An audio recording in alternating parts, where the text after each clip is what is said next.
porque sabemos que se tiene que ir. Aprovechando lo que comentaba precisamente del Partido Revolucionario Institucional, preguntarle su punto de vista al respecto de los hechos ocurridos recientemente sobre la reelección del dirigente nacional Alejandro Moreno y marco político que premia, que está dentro del partido, en el cual incluso quieren sacar a sus senadores. Es el caso del senador electo Manlio Fabio Beltrones, que ya dijeron que no va a estar dentro de la bancada del PRI. Preguntarle, presidente, usted que ha tenido este bagaje cultural en los partidos en México, ¿considera que la oposición y en este caso puntualmente el PRI, hay una crisis política dentro del partido, en el PRI, en el PAN, en los partidos de oposición, presidente? Gracias. No voy a opinar sobre eso, pero es necesario en una democracia que exista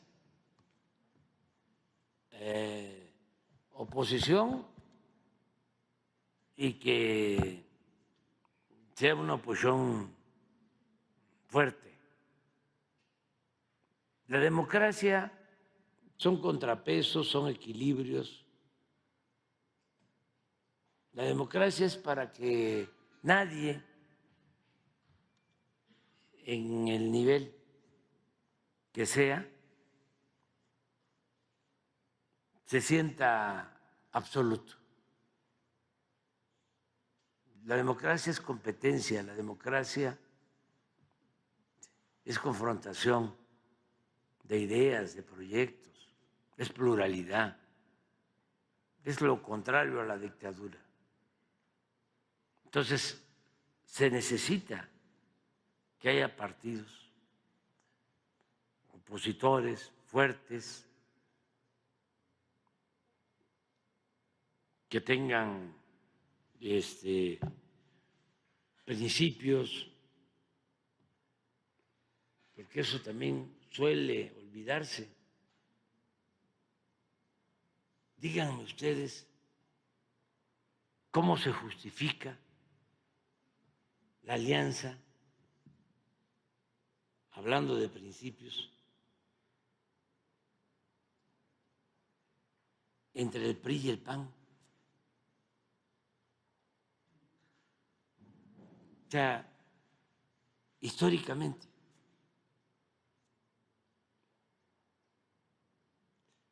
el PRI surge en el 29 y lo funda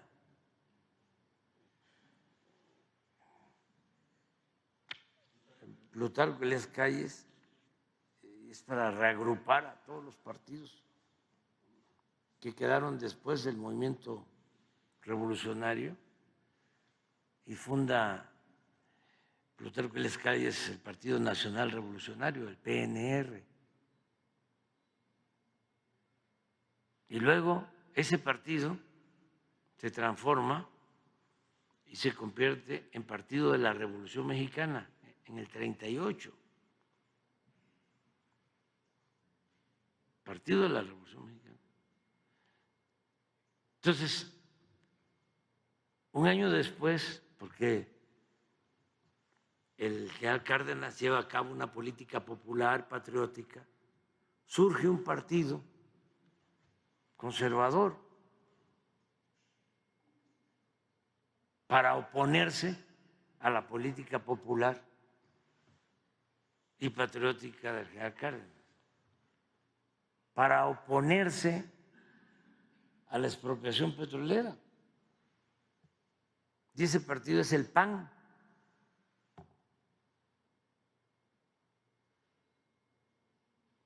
Que surge un año después de la expropiación petrolera y en contra de la política del general Cárdenas y de los logros de la Revolución Mexicana. Surge en contra del ejido, surge en contra de la educación pública y en contra de la nacionalización del petróleo. Y así se mantuvo durante mucho tiempo. Y de repente, bueno, el PRI, en ese entonces Partido de la Revolución Mexicana, se transforma en 1946 en PRI, como se conoce, Partido Revolucionario Institucional. Y se va moderando, vamos a decir. Pero de todas maneras, si a ustedes les gusta la historia política, la historia de los partidos políticos, vean los discursos de Carlos Madrazo, el finado, en contra del PAN.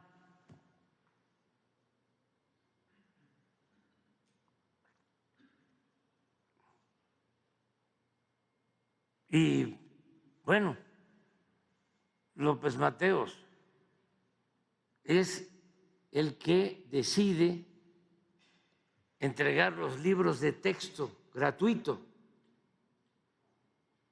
¿Y quiénes se oponen? Los panistas.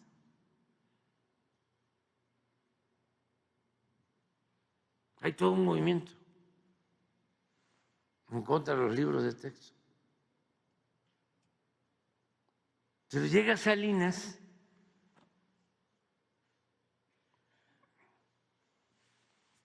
y logran acuerdos.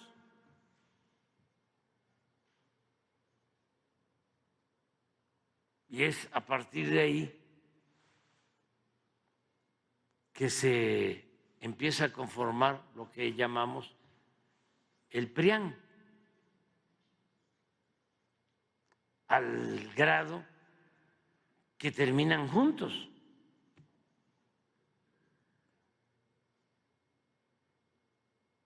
Entonces, regresando a la oposición, ¿qué no pueden los partidos ser congruentes con sus principios, con sus ideales? Hay un documento que se solicita cuando se constituye un partido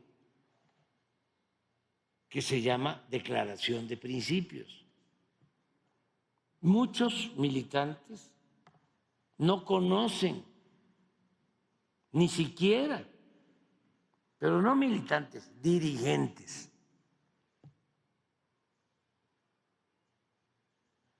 la Declaración de Principios de un partido, porque hay una gran diferencia entre lo que dice la Declaración de Principios y lo que llevan a la práctica los partidos.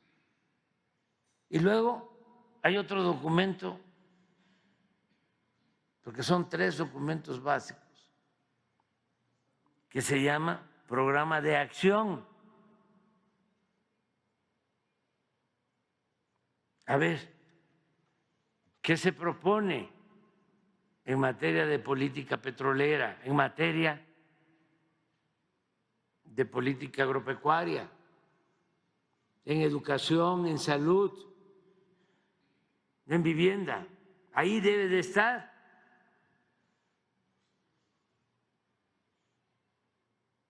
En el programa de acción. Pues tampoco se ajustan a eso. Y claro que debe de haber diferencias.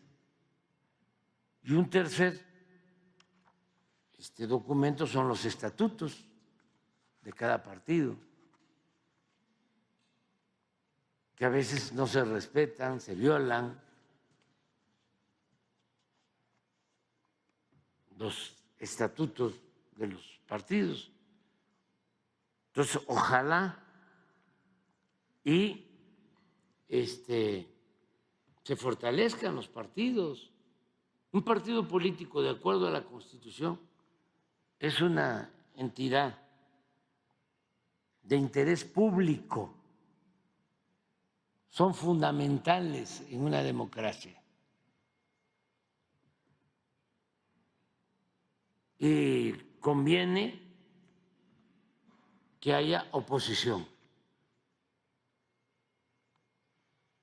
Es como si en un pueblo hay una sola tienda. Por muy bueno que sea el tendero, siempre va a tener la tentación de vender cara la mercancía y hasta de regañar a los clientes. Pero si hay 2, 3, 4 tiendas, tienen que dar mejores precios. Hay competencia y tienen que tratar bien a la gente. Esa es la democracia.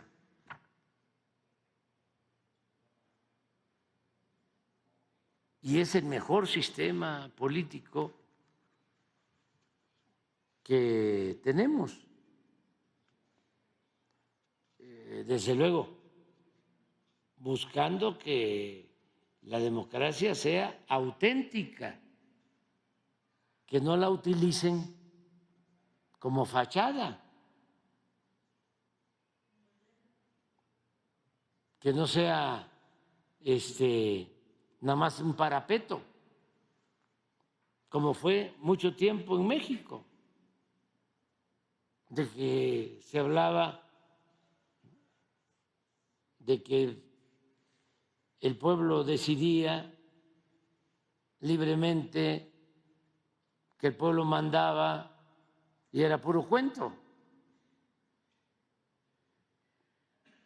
Decidían los de arriba, mandaban los de arriba. Al pueblo nada más se le utilizaba.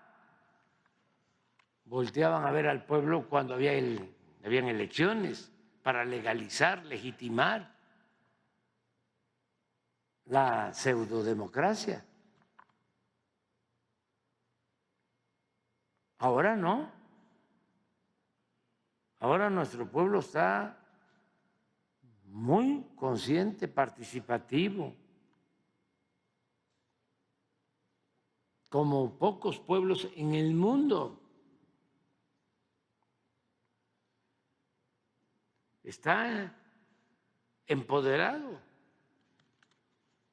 y podrá tratarse de un intelectual famoso, de un empresario muy próspero, de un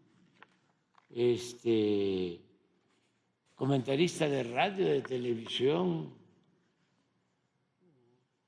muy destacado, pero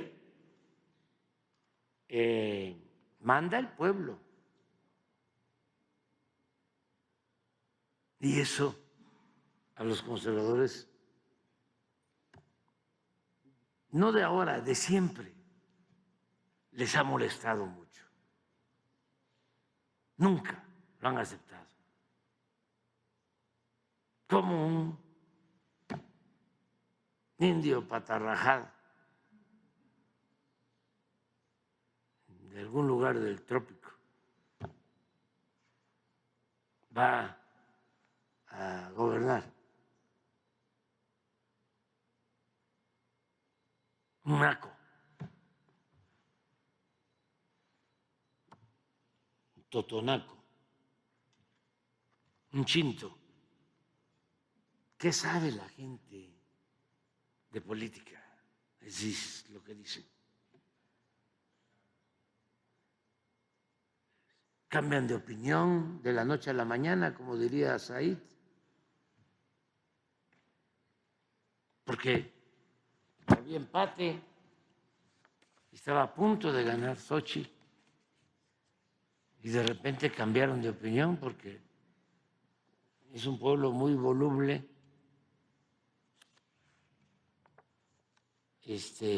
manipulable. Y miren lo que pasó. Y no aceptan. Pero no solo los más famosos, los sabiondos, sino hay sectores de clases medias cerrados completamente. Y lo que dicen es los ignorantes, los fanáticos, son los que siguen, ¿no?, a el presidente actual, a la presidenta electa, a los que están en el movimiento de transformación. Esos son ignorantes, fanáticos,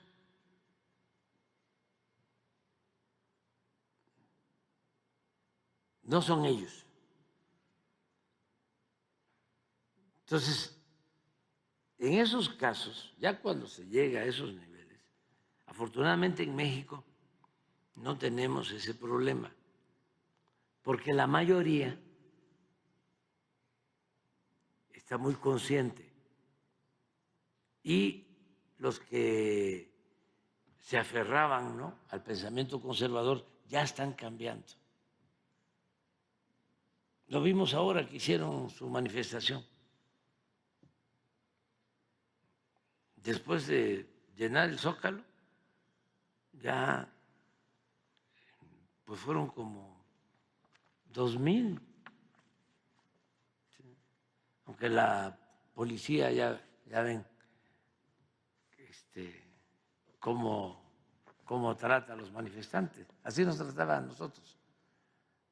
Son 2,000, fueron 500. No, pero sí muy menguados, muy disminuidos, porque ya hay mucha gente que está informándose más y ya los medios ya no tienen el mismo efecto, ya no les funcionan mucho como antes, ya no se deja a la gente manipular fácilmente. Van a quedar pendientes, ¿eh? Sí, lista. Sí, no, pero queda de Demián y Manuel, nada más, sí, ustedes dos, para el lunes.